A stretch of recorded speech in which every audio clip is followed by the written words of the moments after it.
Hi everyone, this is Sky and I'm coming on this week to make an important video centering around the theme of the Venus retrograde in Gemini that we will be having May 14th until June 25th. And because of this retrograde and the degrees that it's happening in, it will result in Venus staying in the sign of Gemini for about 3 months exactly, from until August 7th. Venus will be in Gemini, and which will mean that it was in Gemini for about a totality of 4 months. So Venus spends a long time in a sign if it retrogrades at a degree where it doesn't have to move over a cusp. And I can't say that this is a wonderful experience of Venus energy right now, just because we've got a lot of Capricorn energy. We've got the retrogrades happening, Jupiter, Pluto, and Saturn in Capricorn.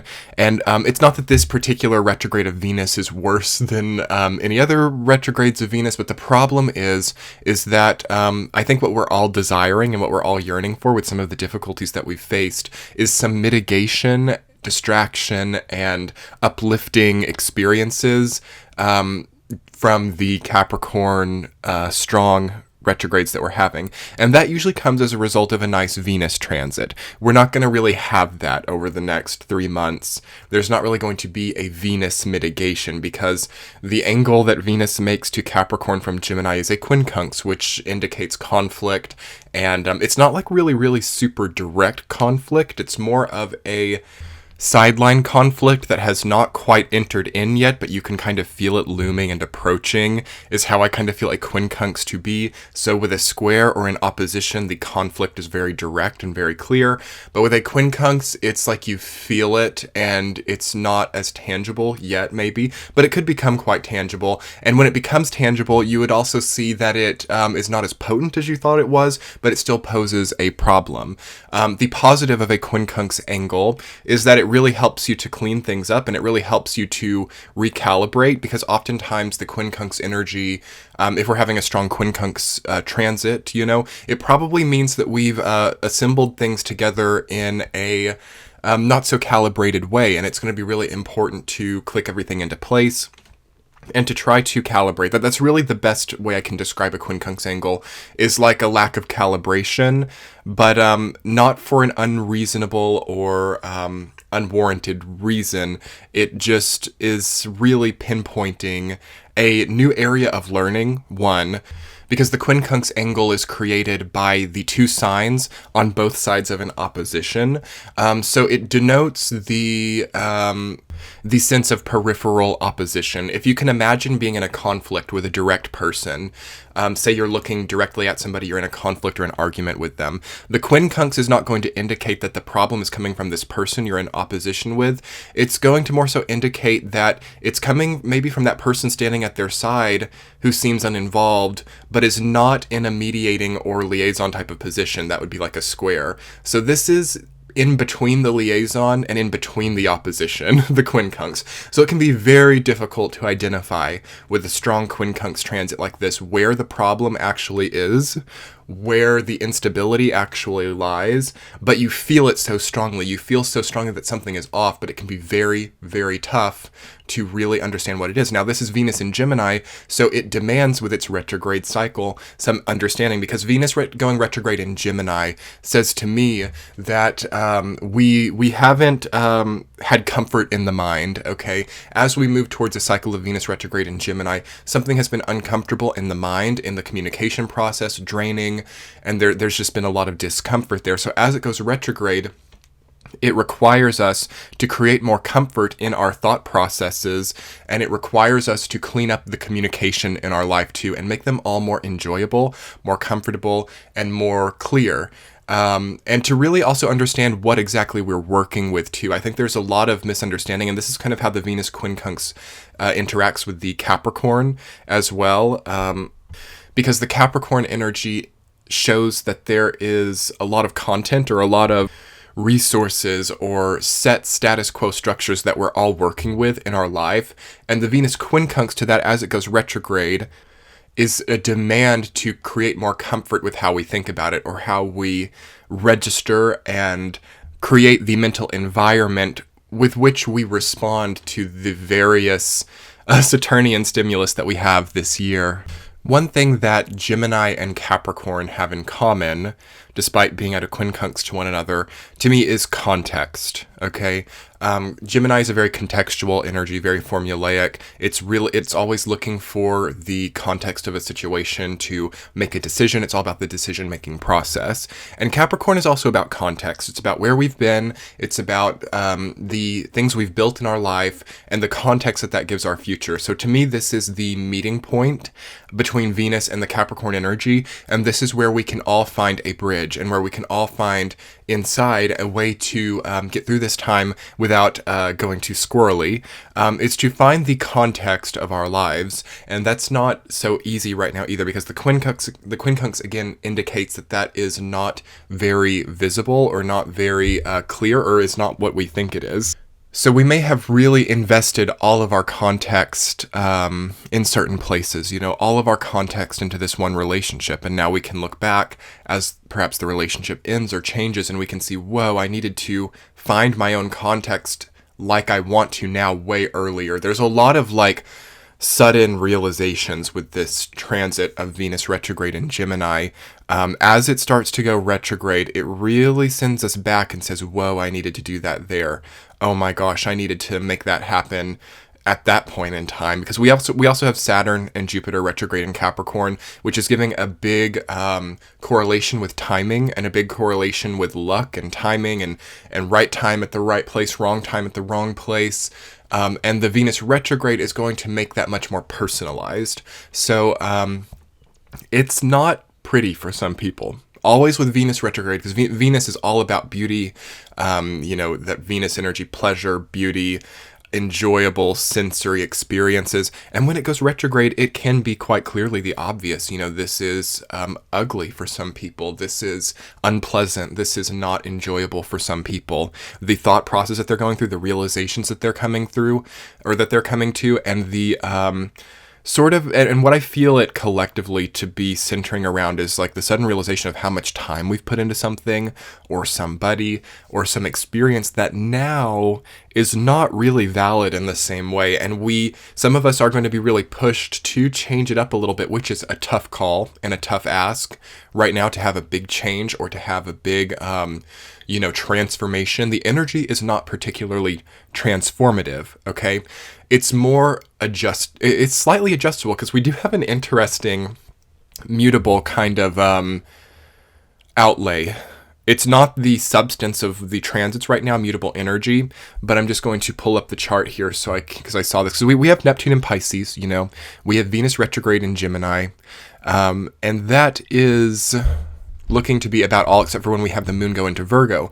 So there are going to be times where there's this slight mutable infusion, and with the North Node in Gemini as well, having shifted back, oh my gosh, there's just so much conflict with it, where people are like, finally I want to transform, finally I want to make a change, finally I want to commit to a change.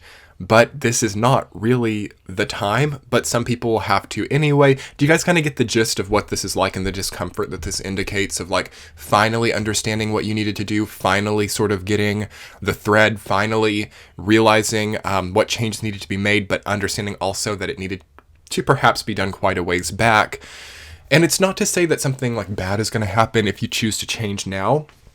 But I think it's an expensive process, energetically at least, because what I also feel with Venus retrograde in Gemini is expensive thoughts. So you have to really watch out for the cost of what you're dreaming up right now, because that's something else that Gemini and Capricorn have in common, other than context. It's kind of like money as well. Gemini is not strictly a money sign, but it is not held back by money. Gemini is very detached from the thought that money should completely rule over our every moment of existence.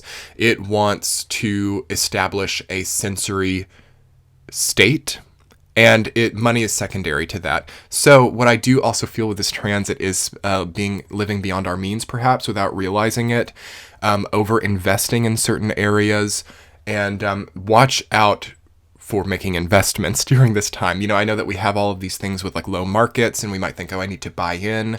I couldn't say that I would recommend any type of huge investment with Venus retrograde ever, or Jupiter or Saturn or Pluto retrograde. You really want those 4 planets to be direct whenever you invest or make really big purchases. However, following the last thread that I was on, there are a lot of us whose cars may be on their last legs, for example, and we have to like purchase a new car. It's a big ticket and it's going to cost you more than it would have otherwise, but you have to do it. There are some of us who have really tried to keep a status quo, who have really kept things frugal, and those people have some big expenses during this time. I do feel that, okay? I also feel that there are some of us who are completely rethinking our money sources, okay? Our stability sources, and thinking that they're not quite safe or not quite trustable either. Venus also deals a bit with trust, and retrograde Gemini energy can be distrustful. It sometimes does not even trust itself. So if you are an individual with a lot of like retrograde Gemini in your birth chart, you might see that there are a lot of trust issues. There are a lot of commitment issues, and a lot of the life journey deals with finally trusting and consolidating with your own path. So with Venus retrograde connecting to these Capricorn retrogrades right at the beginning of its retrograde cycle, I think that we don't trust what we're investing in. I think that we are really struggling to understand how it benefits us in the future. And so yeah, these long-term careers that we had, or these long-term projects that we've been working on for a long time, can start to look or be identified as a problem during this transit. And I don't think that it necessarily really is, but I think that if you're feeling like what you've been contributing a lot of your time, money, energy to, if you consider it to be problematic, it has to change during this time, okay? And that's what's tough. And that's the conflict of this time, is because it's not a transformative energy. You know, we have Pluto retrograde, which does inhibit transformation. It doesn't make it impossible, but it has to be very metered, and it has to be it just has to be so concise and so regimented. Also, what we deal with Gemini energy, as it is on the Gemini Sagittarius axis, is impulse. So with this Venus retrograde in Gemini, we do have the uncomfortable impulse, okay? Perhaps looking back at this time and thinking that the moves were a bit impulsive. And I would also recommend abstinence during this time. I think that there are huge problems that come from any type of promiscuity or any type of reliance on another person to re-energize you or anything like that. Venus quincunx to like Pluto, because it's closest to quincunx position with Pluto. So we have a Venus Pluto quincunx. Yeah, abstinence would probably be key.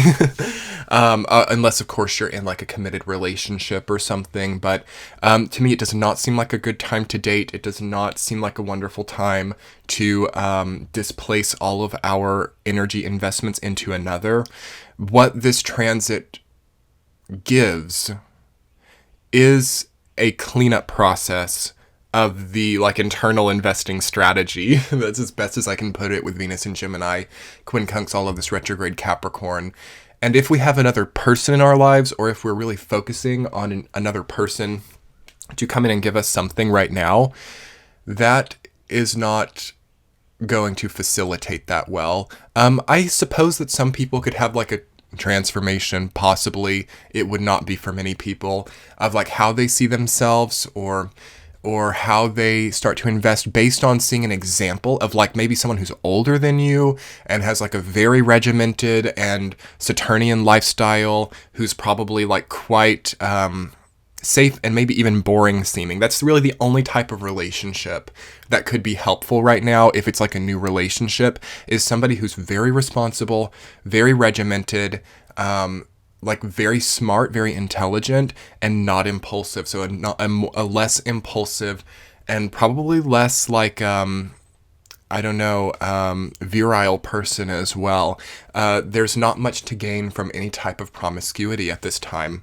Because also, as a lot of you may be well aware, one of the major traditional understandings of Venus retrograde is the potential to contract a venereal disease or an STD. So with any Venus retrograde in any sign.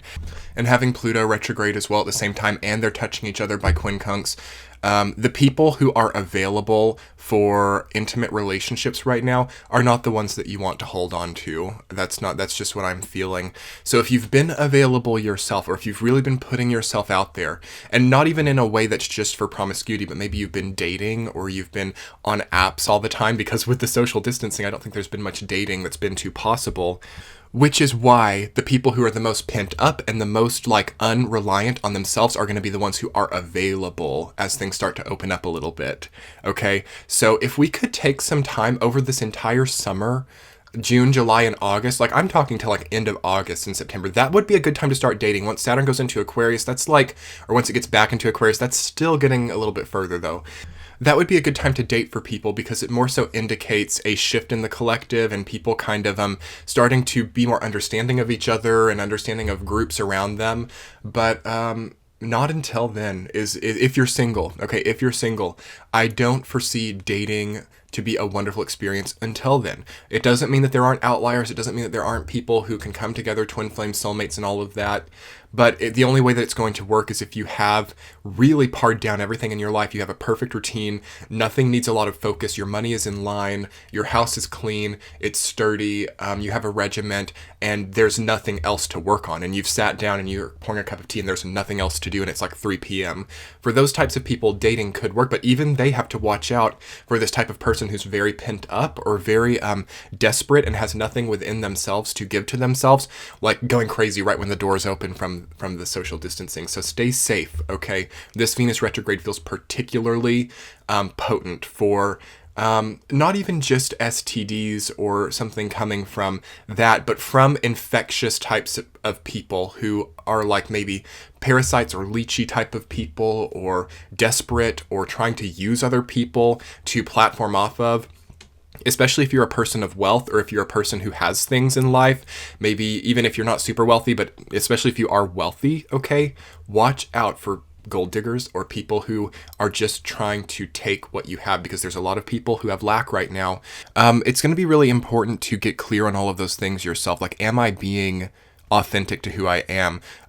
Like, even if it has nothing to do with money or nothing to do with status, I think that people are kind of potentially putting on a lot of false faces with this energy. As Venus does a square with Neptune and pulls back behind it, Gemini and Pisces, there is like the energy of masks, the energy of illusions, seeming comfortable as well, and seeming attractive, and like a forbidden fruit type of thing as well. And that being offset by all of this Capricorn energy, like that, it could be beautiful. Like, some artists could do really well. And I think that some artists could also be accused of like con or something too, like con artist, artist con. There's a mix up with who's actually like authentic with this time. So this is why we got to work on ourselves, guys. This is why we got to keep things close to home and keep things like getting clear and clean within, is because there's going to be some confusion about who is doing what, how they're coming off, and what their actual goals are. And if we get really attached to that or really invested in that, we could kind of lose ourselves in it, okay? So pulling back, getting out of the arena, okay, with this energy.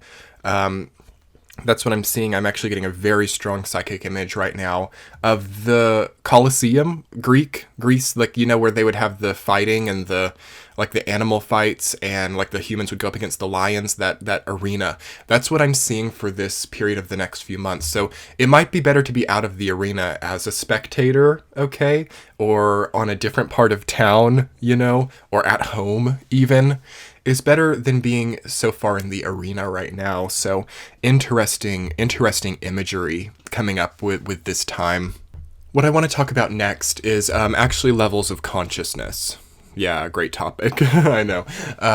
Don't worry, it's not as boring as it sounds. So levels of consciousness with the totality of the transits that we're having right now. We have a few layers.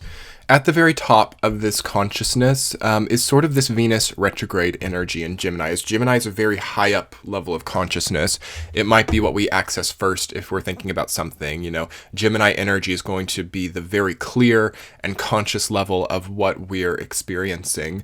And it goes so much deeper from there with all of the retrograde Capricorn energy. That's very deep down for us at this point in time, as we've been dealing with those transits for a long time. So our consciousness is very much operating off of Capricorn, okay, at the very base. So everything that we're doing is going to come back to status quo. Am I doing this right? Am I regulating my life correctly? Are all of the cogs in my life turning well? Are they all oiled well? Is everything like right? And that is very low down at this point in time. And I feel that with some of the other changes that we're having, we are still having Saturn in Aquarius, even though it's retrograde. All right. We are having Venus in Gemini, Neptune in Pisces, which is also deep down in the consciousness as well. But what I'm trying to get across with this is that the conscious mind might be quite disconnected from the actual need deeper in the consciousness. I feel there's a bit of a disconnecting point with the quincunx angle. So the ideas that you're having now, the wants that you're having now, the changes that you want to make, where are they coming from? And this is where we gotta like work hard on our own consciousness, is what I feel that I need right now, where I want to see myself in the future, these goals that are coming in. Is that coming from a deeper part of me, or is that coming from an ego level part of me, or is that coming from a whim right here, right now, based on the current stimulus? And I feel that to really be the key to understanding how to move forward with this time, because that is the tough thing. Honestly, guys, I would probably say that throughout my entire time of being a practicing astrologer like this is one of the toughest times of knowing how to move forward, the decisions to make, the changes that might need to be made. Because of course, with some of the mutable things we have, Venus in Gemini, Neptune in Pisces, Moon will be in Virgo here and there, Mars also moving into Pisces too, North Node moving into Gemini, and nodal axis moving into mutable signs. Yet having all this Capricorn stuff, it is a conflict to understand the changes that need to be made right now.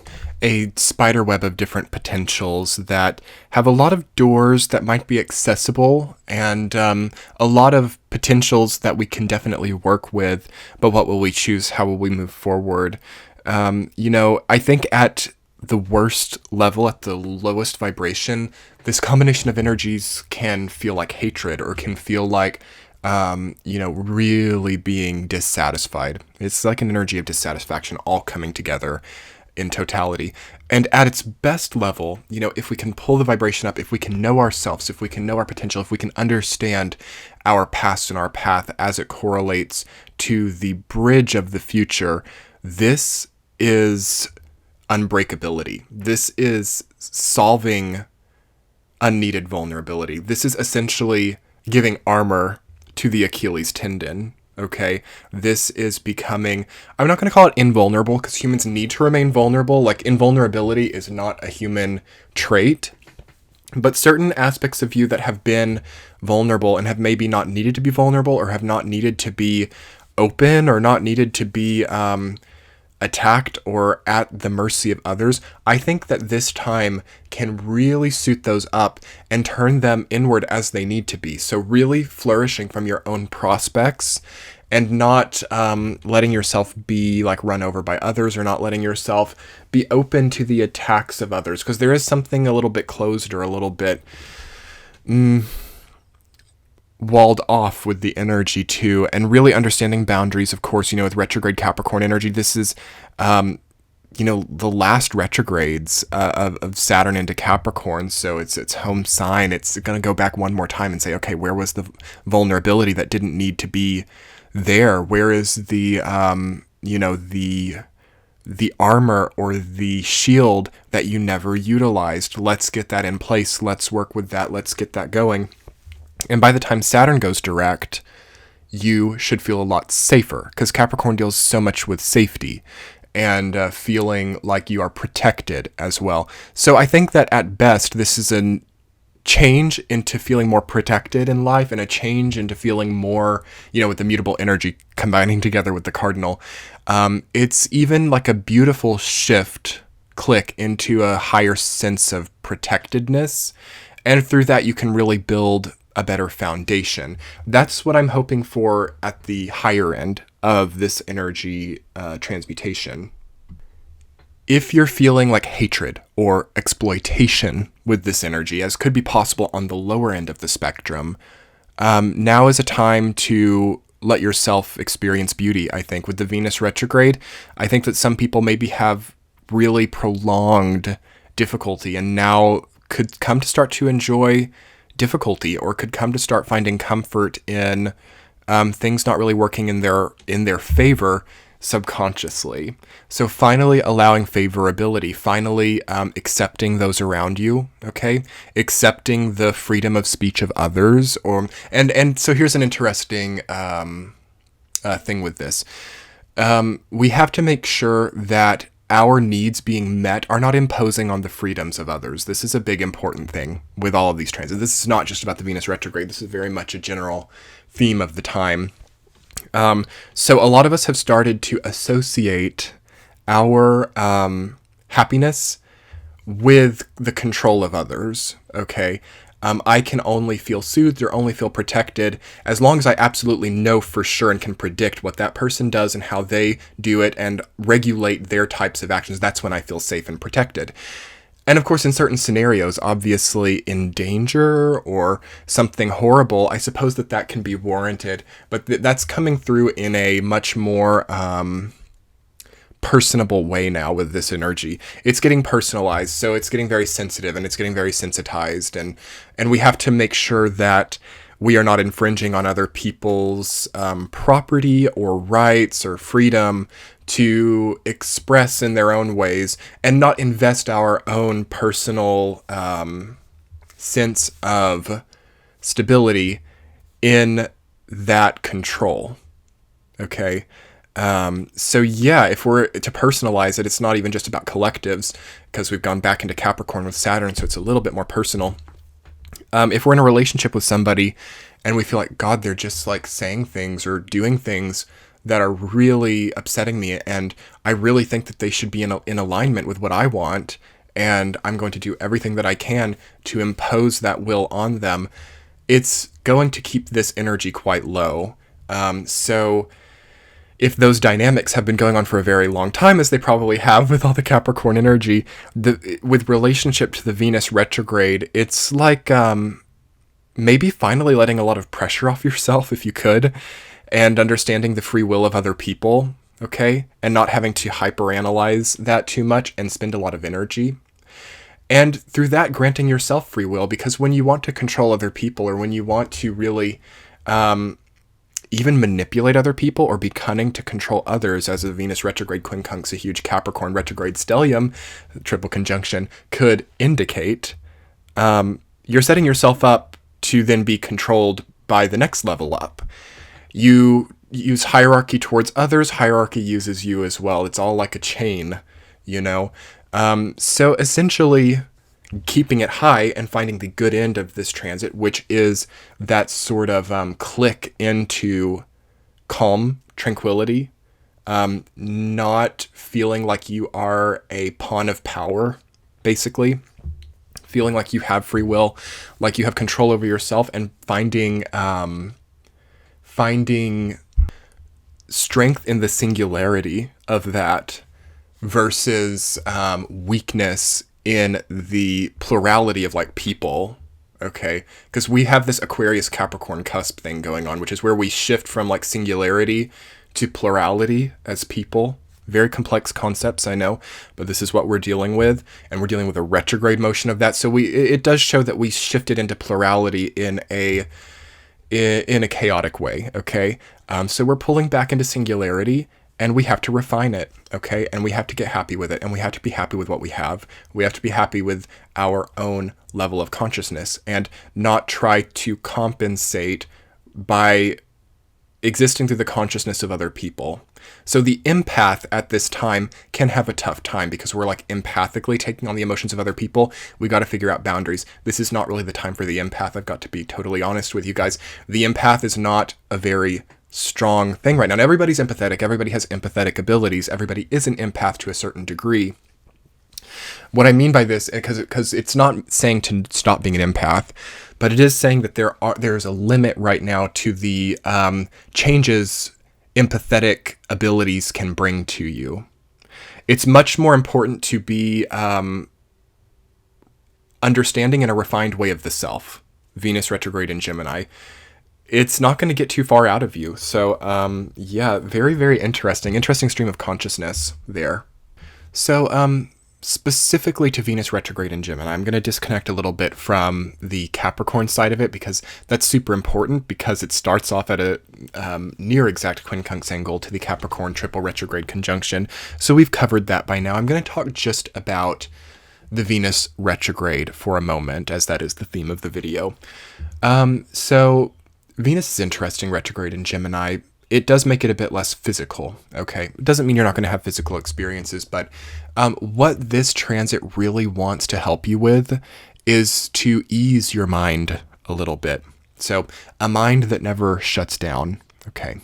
A lot of fears or paranoias or the thought of like what could happen if I do this, future tripping, past tripping, keeping the mind an uncomfortable place with Venus retrograde is what this is trying to fix, because Venus in Gemini, direct healthy Venus Gemini energy, as Venus is wonderful in Gemini, it's absolutely not debilitated. It's a wonderful axis for Gemini. So it wants to create a comfortable mind space for you. It wants to create easy, loving, comfortable communication, natural communication, successful communication, where people's wants, needs, desires, and life goals or whatever are communicated well, efficiently, in a refined way.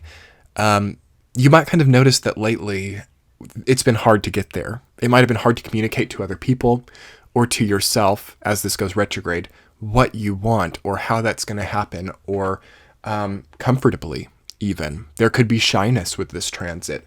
There could be miscommunication, okay? There could be a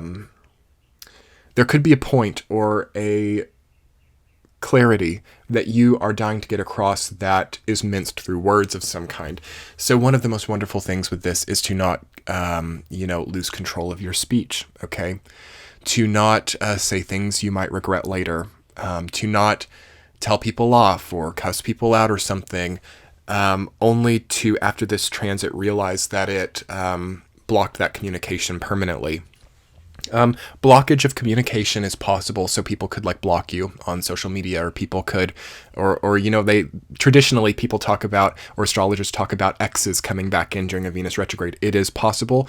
With the Venus retrograde in Gemini, it's a touch less possible because Gemini is not really about other people. Like Gemini is very much about the duality of the self, because it's right before Cancer. It's preceding the understanding of the self. So it splits the self into duality. It starts to try to understand that and calibrate that. Then it moves into Cancer and it comes together.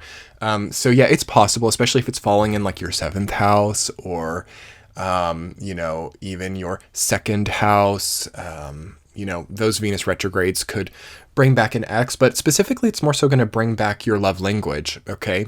Venus in Gemini is about love language, how I show love, how I communicate love, how I foster even love for myself, and how I think about myself. Am I thinking lovingly about myself? Am I thinking lovingly about my progress? With Venus retrograde, you might see so clearly that there's been a highly unself-loving dialogue inside. And that's what this period of about, full month until June 25th. June 25th is when Venus slows down and stations again to go direct. So I do think there are a lot of wounds that need to be healed when it comes to the communication with the self, okay? Maybe even when it comes to like the sleep rhythm, or because it could deal with health of the body too. It's not as likely, but just whatever you can do to foster healthy self-dialogue. Because, when we're like way out of our routine, or if we're getting bad sleep, or, if our alarm goes off and we've only had 4 hours of sleep, we might automatically start the day with negative self-dialogue. Like, why am I where I am? Why can't I sleep? Why can't I get it together? So in that way, the routine and health of the body has an impact.